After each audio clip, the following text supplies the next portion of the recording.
স্ক্রিনে দেখতে পাচ্ছেন আমি 1 থেকে 12-র মধ্যে বিভিন্ন সংখ্যা এলোমেলো করে লিখে রাখছি।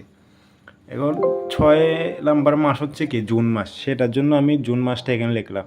এটা আমি এখানে জুন মাসের উপর ক্লিক করলে একটা সূত্র ওপেন হবে। এখানে দেখতে পাচ্ছেন যে প্রথমে সমান চিহ্ন, এরপর লিখছি আমি টেক্সট, এরপর ফার্স্ট ব্র্যাকেট দিয়ে লিখছি ডেট। প্রথমে সমান চিহ্ন, এরপর টেক্সট, ফার্স্ট ব্র্যাকেট দিয়ে লিখছি কি ডেট। ডেট দিয়ে আমি আবার ফার্স্ট ব্র্যাকেট দিয়েছি। ফার্স্ট ব্র্যাকেট দিয়ে চলতি বছরের ইয়ার 2023। এরপর কমা দিয়ে ওই কলামটাই সিলেক্ট করব যেখানের মধ্যে আমার সংখ্যাটা আছে। ওটা সিলেক্ট করার পর আবার কমা দিয়ে আমি 1 লিখব। 1 লিখে আমি ফার্স্ট ব্র্যাকেটটা ক্লোজ করে ফেলবো। এরপর আবার কমা দিব। এরপর সেকেন্ড ডাবল কোটেশন দিব, 4টা এম দিব। 4টা এম দেওয়ার পর আমরা ডাবল কোটেশন দিব এবং কি এক্সেলের নিয়ম অনুযায়ী আমরা ব্র্যাকেট ক্লোজ করে এন্টার প্রেস করব।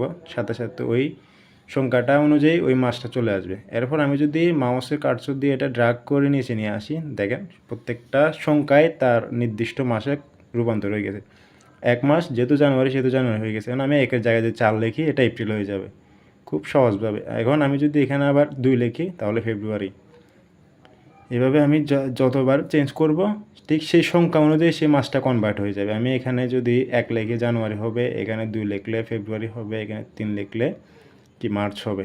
আমি যদি একটাকে এক্সেলের নিয়ম অনুযায়ী ড্র্যাগ করে নিয়ে আসি সহজভাবে, তাহলে 12 মাস সিরিয়াল বাই বসে যাবে।